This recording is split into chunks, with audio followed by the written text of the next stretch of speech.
మీకు అదేందని చెప్పడం కన్నా లైవ్లో చూపిస్తాను. ఏమిది చైతన్య గారు? సుత్తి సార్. ఐరనా మళ్ళీ ఏదైనా చూడండి, మళ్ళీ ఐరనే సార్. ఐరనే కదా. మామూలుగా ఏంటంటే వెహికల్ కింద పడితే ఫస్ట్ జరిగేది పార్ట్స్ డ్యామేజ్. పార్ట్స్ డ్యామేజ్ అయితే చాలామందికి ఉన్న అంటే జరుగుతున్న మార్కెట్లో ఏమంటే స్పేర్ పార్ట్స్ దొరకవు. ఎంతో దూరం పనులు అమ్ముతూ ఉన్నాం, పొరపాటున కింద పడి వాళ్ళ స్పేర్ పార్ట్స్ డ్యామేజ్ చేసుకోకూడదని చెప్పి బిల్డ్ క్వాలిటీ బాగా గట్టిగా ఇవ్వడం జరిగింది. మనం అది ఏమి ఇచ్చామో మీకు చూపిస్తాను.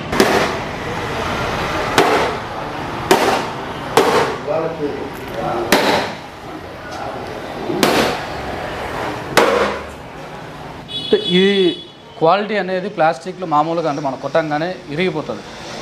ఆ ఇరక్కోకుండా బ్రేక్ అయిందండి ఇది. బ్రేక్ అయింది. ఎందుకంటే కొంతమంది ఈ మధ్య నాకు అంత యాంటీగా కొద్దిగా తయారవుతున్నారు. ఇది మళ్ళీ ఇది డమ్మి అనుకోకుండా చూపిస్తున్నాను.